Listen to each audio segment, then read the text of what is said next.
یہ radio Pakistan podcast ہے۔ السلام علیکم، ریڈیو پاکستان ویڈیو پوڈکاسٹ کے ساتھ میں ہوں میزبان اور پروڈیوسر سجاد پرویز۔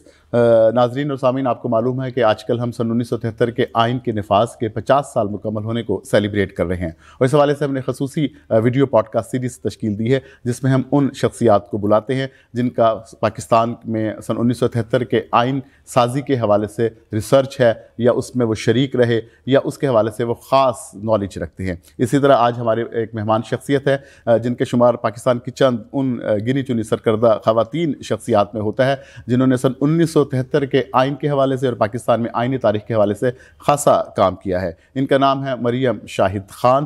آج کل یہ پی ایچ ڈی بھی کر رہی ہیں 1973 کے آئین کے حوالے سے یونیورسٹی آف وسکونسن میڈیسن سے۔ اس کے علاوہ یہ ریسرچ فیلو ہیں آئیڈیاز کی institute of development and economic alternatives کے۔ مریم شاہد خان، آپ کو میں ریڈیو پاکستان کے ویڈیو پوڈکاسٹ اسٹوڈیوز میں خوش آمدید کہتا ہوں۔ تھینک یو جی، بہت شکریہ آپ نے مجھے بلایا جی۔ اور سن 1973 کا آئین، آپ کی تو یہ آپ کانسٹیٹیوشنل ہسٹورین بھی ہیں۔ عموماً پاکستان میں بہت کم شخصیات ہیں جو آئینی مورخ جن کو ہم کہا جا سکتا ہے۔ سن 73 کے آئین کی جب ہم بات کرتے ہیں تو سب سے اہم چیز نظر آتی ہے وہ یہ آتی ہے کہ یہ پاکستان کی تاریخ میں ان چند اہم ہم اگر بات کریں تو واقعات و حالات کا نتیجہ ہے کہ جب کنسنسس ہو کے یہ آئین ملک میں نافذ ہوا، اس کی تشکیل کی گئی۔ لیکن میں آپ سے آغاز میں پوچھنا چاہوں گا، کنسنسس ہونا کسی بھی ایشو پہ ایک ملکی لیول پہ بڑا مشکل کام ہوتا ہے، تو اس آئین کے لیے ظاہر ہے ایک رات میں یا ایک دن میں تو کانسٹیٹیوشن پہ تمام جو اس وقت کی سیاسی جماعتیں ہوں گی ان کا کنسنسس نہیں ہوا گا۔ اس کی پس پردہ کہانی کیا ہے؟ یہ آپ نے ایک بہت اہم سوال اٹھایا ہے، کیونکہ سجاد صاحب مجھے یہ لگتا ہے کہ بہت سے لوگوں کے ذہن میں یہ تذبذب ہے کہ یہ جو آئین ہے کیا یہ ایک کسی ان ڈیموکریٹک پروسیس کے تھرو بنایا گیا۔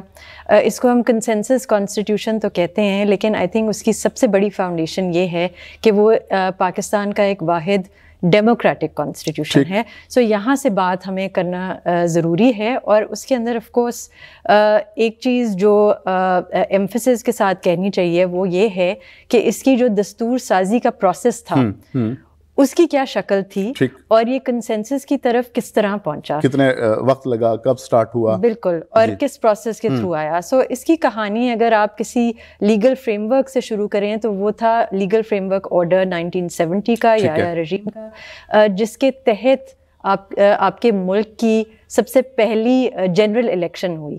تو یہ پاکستان کی تاریخ میں سب سے پہلا میں کہوں گی ایک ایڈلٹ فرینچائز اور ون مین ون ووٹ کے بیسس پہ الیکشن ہوا، جو کہ ایک براہ راست الیکشن تھا۔ سو یہ جو عام انتخابات ہوئے، ان کے ذریعے جو آپ کے منتخب نمائندے تھے وہ اس نیشنل اسمبلی میں بیٹھے جنہوں نے یہ قانون آئین بنایا۔ سو ایک تو ایک کہانی کا یہ جو جینیسس ہے یہ بہت ضروری ہے سمجھنا، اور 1971 کے بعد یہ پروسیس شروع ہوا تو اس وقت آپ کے نیشنل اسمبلی میں 146 ممبرز تھے، اور 146 ممبرز میں سے سب سے بڑی جو سیاسی جماعت تھی وہ پاکستان پیپلز پارٹی کی تھی۔ تو آپ یہ سمجھیں کہ پی پی پی کے پاس 85 سیٹس تھیں، اور بقایا سیٹس پھر بہت سی اور سیاسی جماعتوں کے پاس تھیں۔ جو اپوزیشن پارٹی تھی وہ نیشنل عوامی پارٹی تھی، کیونکہ ان کی اکثریت 2 صوبوں میں تھی، NWFP جو اس زمانے میں خیبر پختونخوا کا نام ہوا کرتا تھا، اور بلوچستان، اور ان دونوں صوبوں میں ایک اور بہت اہم سیاسی جماعت تھی، اور وہ تھی جمعیت علماء اسلام، JUI۔ تو نیپ اور JUI کا جس کی سربراہی کرتے تھے، بالکل جی۔ سو ان دونوں نے بلکہ NWFP میں ایک کولیشن گورنمنٹ بھی بنائی، تو یہ اپوزیشن ممبران تھے۔ اب اس اسمبلی کی جو سب سے پہلے آپ کہیں گے شارٹ سیشن ہوا وہ اپریل 1972 میں ہوا، کیونکہ 71 کے بعد آپ کو پتہ ہے کہ پاکستان میں ایک طرح کا لیگل ویکیوم تھا۔ LFO جو تھی وہ وشیٹ ہو گئی تھی، یعنی وہ اس کا کوئی فنکشن رہا نہیں تھا، وہ ایک طرح سے انفرکشس ہو چکا تھا لیگل فریم ورک۔ تو اس وقت ایک سب سے جو ضرورت تھی آئین کے حوالے سے یا قانون کے حوالے سے وہ یہ تھی کہ مارشل لاء کو لفٹ کیا جائے، لیکن اس کو لفٹ کرنے میں بھی کوئی ایسا لیگل فریم ورک چاہیے تھا جو اس کو ریپلیس کر پاتا۔ تو اس لیے کوئی 3 یا 4 مہینے بعد اپریل 1972 میں ایک انٹرم کانسٹیٹیوشن آئی، اور وہ انٹرم کانسٹیٹیوشن اسی اسمبلی نے پاس کی، اور اس کانسٹیٹیوشن کے دو بہت بڑے مقاصد تھے. ایک تو یہ تھا کہ مارشل لاء لفٹ کیا جائے، اور دوسرا یہ تھا کہ جو آگے آئین سازی، دستور سازی ہونی ہے اس کے پروسیس کو ڈیفائن کیا جائے، اور اس کے رولز آف پروسیجر پھر آگے اسائن کیے جائیں، اور ایک constitution committee set up TOR بنائی جائے کہ یہ فریم ورک ہوگا، اس کے تحت آپ کام کریں گے. بالکل. اور وہ کانسٹیٹیوشن کمیٹی کو یہ مینڈیٹ دیا گیا کہ وہ ایک ڈرافٹ کانسٹیٹیوشن تیار کرے. سو انٹرم کانسٹیٹیوشن بالکل ایک انٹرم لیگل فریم ورک تھا آپ سمجھیں، اور اس کے بیسس پہ ڈرافٹ کانسٹیٹیوشن نہیں بننی تھی. یہ واضح طور پہ ہمیں بتانا چاہیے، کیونکہ کانسٹیٹیوشن کمیٹی کے پاس یہ کمپلیٹ فریڈم تھی کہ وہ نئے سرے سے ایک ڈرافٹ کانسٹیٹیوشن بنائے. اس کانسٹیٹیوشن کمیٹی میں 25 ممبران تھے، اور وہ نیشنل اسمبلی کے سارے جو پولیٹیکل گروپس اور پارٹیز تھیں ان کے نمائندے اس کمیٹی میں موجود تھے. 25 ممبرز تھے.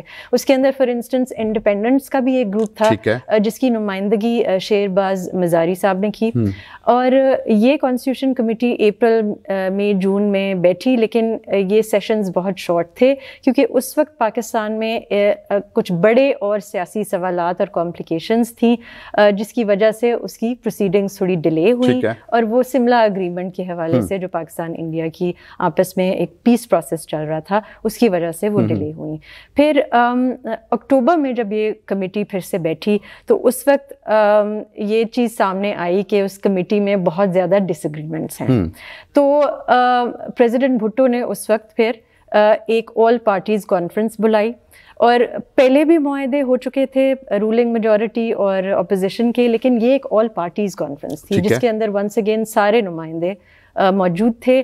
3-4 دن یہ مذاکرات ہوئے، نیگوسیشن چلی، کانٹسٹیشن ہوئی، بڑی اوپنلی بات ہوئی، اور اس کے بیسس پہ پھر ایک اکتوبر اکارڈ جو کہلاتا ہے معاہدہ، وہ بہت ایک اہم ڈاکیومنٹ ہے، کیونکہ اس کی ٹرمز اینڈ کنڈیشنز کے بیسس پہ پھر کانسٹیٹیوشن کمیٹی کے پاس پھر سے یہ بات واپس گئی کہ اب اس کے بیسس پہ آپ ڈرافٹ کانسٹیٹیوشن بنائیں، کیونکہ وہ فاؤنڈیشنل جو بنیاد رکھ دی گئی تھی، بنیاد اس کے تحت رکھ دی گئی تھی. کانسٹیٹیوشن کمیٹی کے لیے بہرحال یہ ٹاسک اب بہت کمپلیکیٹڈ تھی. اچھا، ان کو ڈیڈ لائن بھی دی گئی تھی کوئی؟ کیا کمیٹی کو ڈیڈ لائن بھی دی تھی کہ اتنے ٹائم فریم میں کرنا ہے، یہ اوپن تھا؟ جی، پہلے ڈیڈ لائن اگست تھی، لیکن چونکہ وہ ڈیلے ہوا تو ان کو پھر دسمبر کی نئی ڈیڈ لائن ملی. لیکن اب آپ یہ دیکھیں کانسٹیٹیوشن کمیٹی کا کام اس اکتوبر اکارڈ نے ہی کر دیا تھا ایک طریقے سے. تو کانسٹیٹیوشن کمیٹی نے پھر یہ ڈرافٹ کانسٹیٹیوشن کا جو کام تھا وہ واپس لا منسٹری کو دیا اور نیشنل اسمبلی سیکریٹریٹ کو دیا.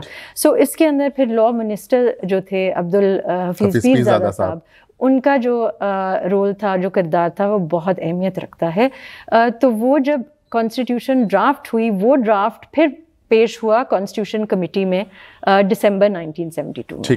جب وہ پیش ہوا تو اس کے اوپر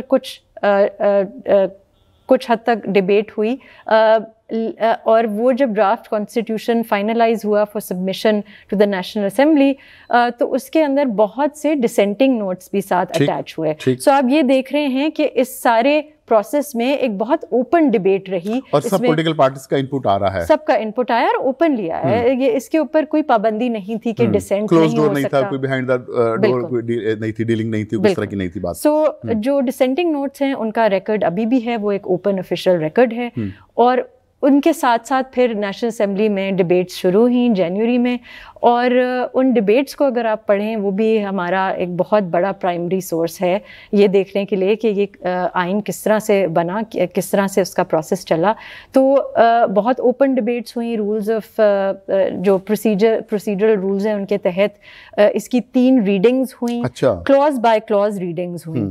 ہر کلوز کے اوپر کوئی نہ کوئی سیاسی جماعت نے کوئی امینڈمنٹ پیش کی، PPP کے اپنے ارکان نے بھی امینڈمنٹس پیش کی، اور 3 ریڈنگز کے بعد جا کر پھر فائنلی یہ جو فائنل ڈرافٹ پیش ہوا اس کے اوپر جب ووٹنگ ہوئی تو ایک سمپل سا ایبسلوٹ میجورٹی رول تھا انٹرم کانسٹیٹیوشن میں کہ 75 ووٹ سے یہ کانسٹیٹیوشن پاس ہو سکتا ہے. لیکن آپ یہ دیکھیں کہ 85% میجورٹی سے یہ آئین پاس ہوا. سو اس دن اپریل 10 کو جب یہ آئین پاس ہوا تو 146 ممبران میں سے 125 ممبر نے اس کانسٹیٹیوشن کے حق میں ووٹ دیا. اور میں یہ بھی بتاتی چلوں کہ اس دن جو ممبرز پریزنٹ اینڈ ووٹنگ تھے وہ 128 تھے. ٹھیک. سو 128 میں سے 125 نے اس کے فیور میں ووٹ کیا, 3 ایبسٹینشنز کہلاتی ہیں, اور باقی جو اراکین تھے وہ اسمبلی میں موجود نہیں تھے.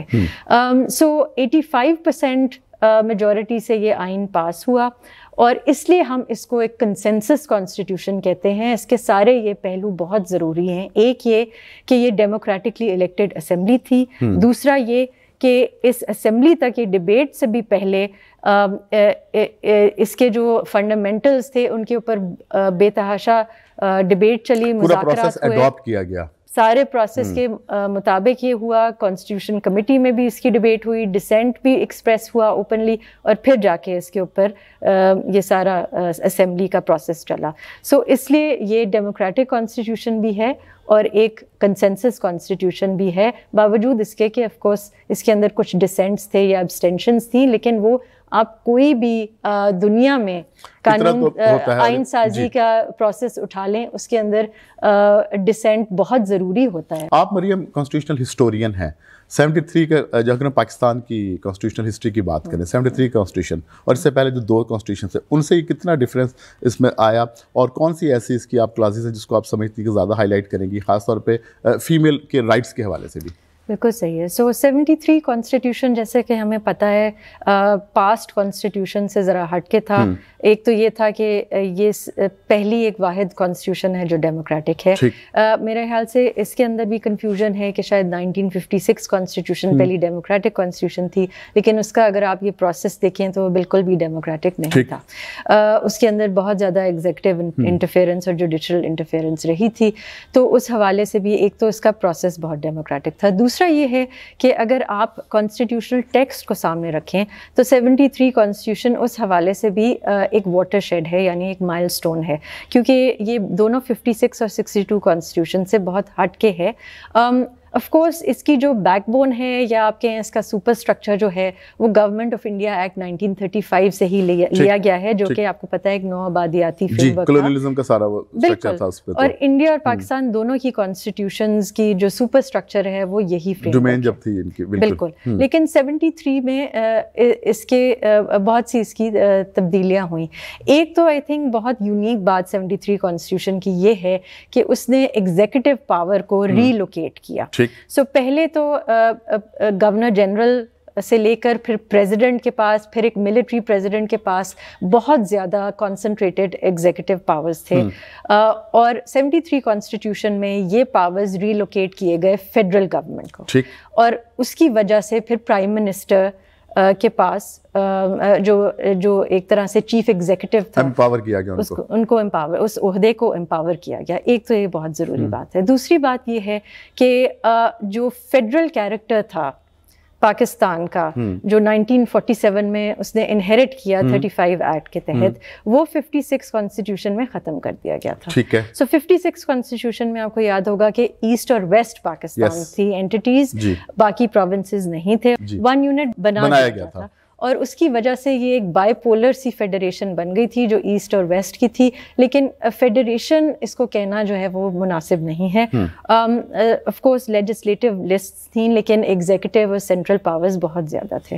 سو اس حوالے سے بھی 73 کانسٹیٹیوشن پہلا کانسٹیٹیوشن ہے جس نے فیڈرل پرنسپل کو واپس ری انٹروڈیوس کیا, اور اس کے انٹرسٹنگ کچھ فیچرز تھے جو پہلی دفعہ سامنے آئے. ان میں سے ایک تو یہ تھا کہ of course legislative list federal اور کنکرنٹ تو تھیں, لیکن پروونشل لسٹ نہیں تھی. اس کا فائدہ پروونسز کو یہ تھا کہ سارے جو ریزیڈوری پاورز تھے وہ صوبوں کے پاس چلے گئے.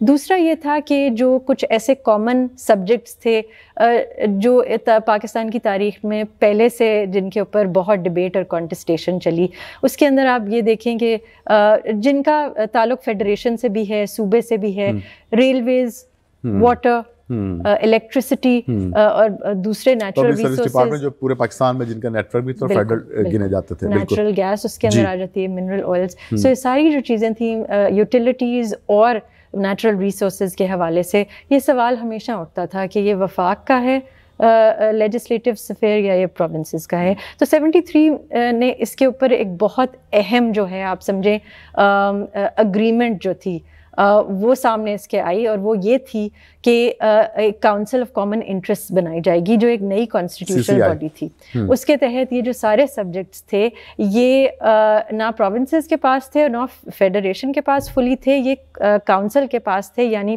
اس کے اندر ریپرزنٹیشن فیڈریشن اور پروونسز دونوں کی تھی.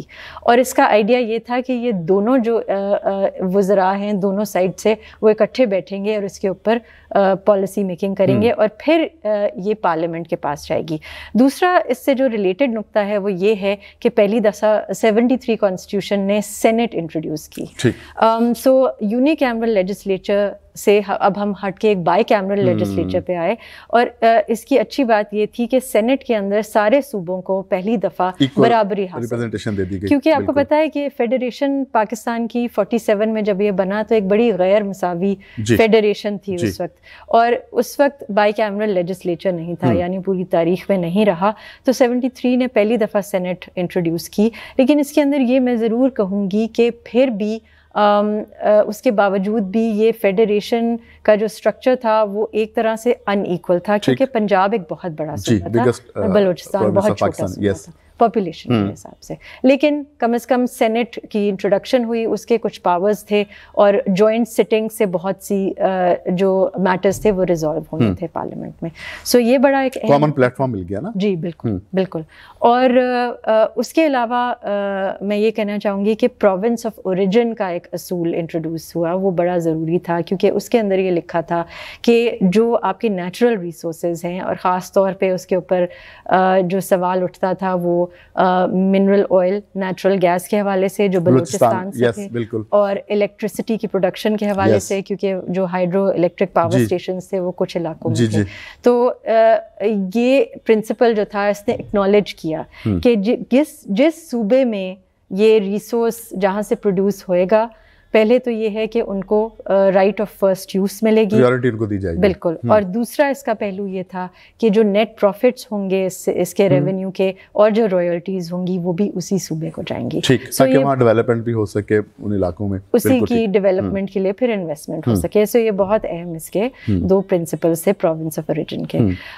اور پھر ایک اور چیز جو بہت آئی تھنک یونیک تھی 73 کانسٹیٹیوشن کی, وہ یہ تھی کہ پارلیمنٹ کو کافی زیادہ اختیار ملے کہ اس کا رول ایک طرح سے معاشی جو ری ڈسٹریبیوشن ہے سوسائٹی میں اس میں بڑھ جائے. سو اکنامک ری ڈسٹریبیوشن کے حوالے سے اس کے اندر بہت اہم چیزیں تھیں, نیشنلائزیشن کے حوالے سے, لینڈ ریفارم کے حوالے سے, اور اس کے اندر پرنسپلز آف پالیسی میں بھی کچھ پروویژنز کو اسٹرینتھن کیا گیا, اور وہ مارجنلائز گروپس کے حوالے سے, خواتین کے حوالے سے پہلی دفعہ لوکل گورنمنٹ کی ایک نئی پروویژن آئی, اور اس کے اندر خاص طور پہ مینشن کیا گیا ہے اسپیشل ریپرزنٹیشن کا پیزنٹس, ورکرز اور خواتین کے حوالے سے. اچھا مریم, جس طرح آپ نے بتایا کہ 73 کے کانسٹیٹیوشن میں خاص طور پہ خواتین کو امپاورمنٹ کرنے کے حوالے سے خصوصی جو توجہ بھی دی گئی اور ان کو رائٹس بھی دیے گئے, یہ جو 73 کانسٹیٹیوشن ہے اس میں اس وقت کی جو اسمبلی میں خواتین پارلیمنٹیرینز تھیں ان کا کیا رول تھا؟ ایک بہت اہم رول ہے, اور دیکھیں کافی اس پرٹیکولر پہلو پہ کبھی بات نہیں ہوتی, رائٹ. اس اسمبلی میں 6 خواتین تھیں, اور فیبری 1972 میں یہ انڈائریکٹ الیکشن سے اسمبلی میں آئیں, کیونکہ لیگل فریم ورک آرڈر کے تحت جو ریزرو سیٹس دی گئی تھیں خواتین کی, ان کی الیکشن صرف اس وقت ہو سکتی تھی جب نیشنل اسمبلی کنوین ہونی تھی. تو اس وقت یہ الیکشن ہوئی, یہ 6 خواتین تھیں, اور پارٹی کمپوزیشن کی پروپورشن میں یہ ایلوکیٹ ہوئی. سو ان میں سے 4 جو خواتین تھیں وہ پاکستان پیپلز پارٹی سے ان کا تعلق تھا, ان میں بیگم نسیم جہان تھیں, لاہور سے ان کا تعلق تھا, بیگم زاہدہ سلطانہ تھیں, رحیم یار خان سے تھیں جی, اور نسیم نعیم سندھو تھیں, وہ لائل پور سے تھیں جو ماڈرن ڈے فیصل آباد ہے, اور پھر ڈاکٹر اشرف عباسی تھیں جن کا تعلق سندھ سے تھا, اور وہ انفیکٹ ڈاؤ میڈیکل کالج کراچی سے کوالیفائڈ میڈیکل ڈاکٹر تھیں. سو یہ ساری خواتین بہت کوالیفائڈ خواتین تھیں. اور باقی ڈاکٹر صفدر عباسی کی والدہ تھی, ڈاکٹر عشرت عباسی. جی بالکل, ان کی والدہ تھیں. اور جو باقی 2 خواتین تھیں, وہ ایک کا تعلق نیشنل عوامی پارٹی سے تھا, وہ مسز جینیفر موسیٰ قاضی تھیں. تو 6 ریپرزینٹیو جو تھیں وہ PMLQ سے تعلق رکھتی تھیں, NWF سے تھیں, پشاور سے ان کا تعلق تھا, اور ان کا نام تھا مسز شیرین وہاب. اور یہ 6 خواتین جو تھیں, انہوں نے ایکٹیولی اسمبلی ڈیبیٹس میں حصہ لیا پریکٹیکلی. بالکل. اور جو ان میں 2 جو خواتین تھیں, بیگم نسیم جہان اور ڈاکٹر اشرف عباسی, یہ کانسٹیٹیوشن کمیٹی میں بھی بیٹھی تھیں. وہاں پہ بھی ان کا بہت اہم رول رہا. اور کمیٹی میں بالکل لاسٹ سٹیجز پہ مسز جینیفر موسیٰ بھی آئیں. وہ اس لیے آئیں کیونکہ ایک ویکنسی ہو گئی تھی, غوث بخش بزنجو صاحب نے جو ریزائن کیا تھا, ان کو ریپلیس کرنے کے لیے آئیں تھیں, لیکن انہوں نے کمیٹی کی پروسیڈنگز میں حصہ نہیں لیا تھا.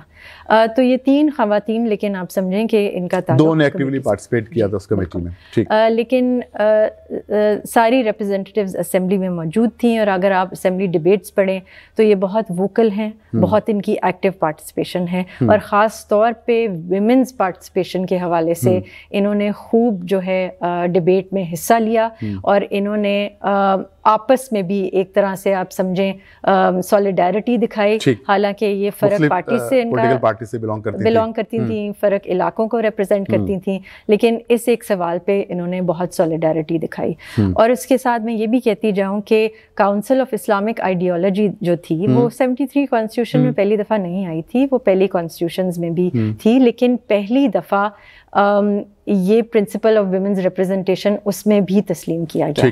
سو کاؤنسل آف اسلامک آئیڈیالوجی میں ایک وومن ریپرزینٹیٹیو کی سیٹ جو ہے وہ رکھی گئی, اور آپ کو پتہ ہے کہ وہ پریزیڈنٹ نے نامینیٹ کرنا تھا کاؤنسل آف اسلامک آئیڈیالوجی کے ممبران کو, تو ان کو بھی اس میں انکلوڈ کیا گیا. اور یہ ساری جو خواتین تھیں وہ اس پہ متفق تھیں, چاہے وہ ان کی آئیڈیالوجی لیفٹ سے تعلق رکھتی ہو, چاہے وہ بھی کنسنسس میں ایکولی ان کی شیئر ہم کہہ سکتے ہیں. ایبسلیوٹلی. مریم 50 سال گزر گئے, 73 constitution. As a constitutional historian Pakistan کا فیوچر کانسٹیٹیوشن کی بیس پہ آپ کس طرح سمجھتی ہیں؟ اس کو فرق طریقے سے اس کا جواب دیا جا سکتا ہے. سو پہلی بات تو یہ ہے کہ دیکھیں 73 کانسٹیٹیوشن میں جس طرح میں نے آپ کو کہا کہ اس کا بنیادی ایک پرنسپل جو تھا نا, جو فیچر تھا, وہ فیڈریشن. سو سب سے پہلے فرسٹ اینڈ فورموسٹ اس آئین نے فیڈریشن کو اکٹھا رکھا ہے ڈسپائٹ ایوری تھنگ ایلس. اور وہ فیڈرل پرنسپل آپ کے سامنے آپ کو نظر آ گیا جب 2010 میں 18ویں ترمیم ہوئی. بالکل. وہ بات جو ہے وہ ایک طرح سے ری انفورس ہو گئی, لینڈ مارک بن گیا ہمارا, لینڈ مارک بن گیا. اور وہ چیز ری انفورس ہو گئی کہ یہ واقعی میں 47 میں بھی ایک بہت اہم اس کے اوپر ڈیبیٹ چلی تھی, 72 73 میں بھی چلی, اور پھر 2010 میں بھی چلی, جس کا مطلب یہ ہے کہ یہ ایک بڑی لانگ سٹینڈنگ ڈیمانڈ رہی ہے, مطالبہ رہا ہے فرق سیاسی جماعتوں کی طرف سے. سو ایک تو اس کا فیڈرل پرنسپل بہت ضروری ہے, اور وہ جو ڈیولوشن ہوئی ہے اس کے اندر آف کورس کچھ پریکٹیکل مسئلے ہیں, اس کے اندر کچھ سیاسی مسئلے بھی ہیں, لیکن اس کا ہونا ایک بہت بڑا with the passage of time وہ جو ہیں سالو ہوتے رہیں گے. وہ بالکل, اور وہ ہونا بہت ضروری تھا. اب آگے لوکل گورنمنٹ کی بھی بات شروع ہوگی, وہ پاور آگے بھی ڈیوالو ہو جائیں گے. بالکل. اور اس کے اندر دیکھیں سب سے اہم بات تو یہ ہے کہ نہ صرف یہ صوبہ خود مختاری کا پرنسپل ہے, لیکن جو سینٹر اور پروونس کی ریلیشنز ہیں اس کو بھی ماڈریٹ کرتا ہے. اور اس سے میرا حوالہ یہ ہے کہ سینٹر کے جو ایگزیکٹو پاورز ہیں وہ پیریوڈکلی کئی دفعہ کنسنٹریشن کی طرف چلے جاتے ہیں, وہ بہت کنسنٹریٹڈ ہو جاتے ہیں سینٹر پہ. صوبوں کی رائٹس جو ہیں وہ ان کو پھر سے سامنے سیاسی پلیٹ فارمز کے تھرو سامنے رکھنی پڑتی ہیں, لیکن وہ ایک اصول ہے آپ کے آئین میں جو ان کے لیے ایک بہت بڑا آپ سمجھے انسٹرومنٹ ہے, روڈ میپ پورا دے دیتا ہے اس مطالبے کو سامنے رکھنے کے لیے بار بار. سو یہ ایک بہت اس کا اہم فیچر ہے. آف کورس دوسرا جو معاملہ ہے جو کہ یہ ہے کہ پارلیمنٹری سپریمیسی کا سوال جو ہے وہ ایک بہت اہم سوال ہے, آج کل خاصا ویسے بھی ہاٹ ایشو بنا ہوا بھی ہے. بالکل. اب دیکھیں 73 کانسٹیٹیوشن نے بہت واضح طور پہ فیڈرل گورنمنٹ کو ایگزیکٹو پاورز دے دیے تھے. اب وہ ایگزیکٹو پاورز آپ کو پتہ ہے کئی دفعہ میوٹیلیٹ کیے گئے ہیں, یونیلیٹرلی ان کو چینج کیا گیا ہے, لیکن پھر سے 18ویں ترمیم میں آ کے وہ ایگزیکٹو پاورز پھر سے ریلوکیٹ ہو گئے ہیں پرائم منسٹر کے پاس. تو یہ ایک بہت ضروری چیز ہے, کیونکہ جو ڈی فیکٹو پاور یا ڈی فیکٹو یا ایکسٹرنل انفلوئنسز سے اور پارلیمنٹری سپریمیسی کو ایروڈ ہونے سے یہ جو پرنسپل ہے یہ اس کو سیف گارڈ کرتا ہے, شیلڈ دیتی ہے. بالکل. سو یہ دو بہت اہم اس کے اندر نقطے ہیں. مریم شاہد خان, آپ کا بہت بہت شکریہ. آپ ریڈیو پاکستان کے ویڈیو پوڈ کاسٹ اسٹوڈیو میں تشریف لائیں, اور جو ہماری خاص سیریز چل رہی ہے سن 1973 کے آئین پاکستان کی گولڈن جوبلی کے سیلیبریٹ کرنے کے حوالے سے ہم مختلف اہم شخصیات کو بلاتے ہیں اور ان کی آراء اپنے ناظرین تک پہنچاتے ہیں. اس حوالے سے ہم نے آج آپ کو بھی دعوت دی تھی, اور اس کے ساتھ ہی مجھے میزبان اور پروڈیوسر سجاد پرویز کو اجازت دیجیے. اللہ حافظ.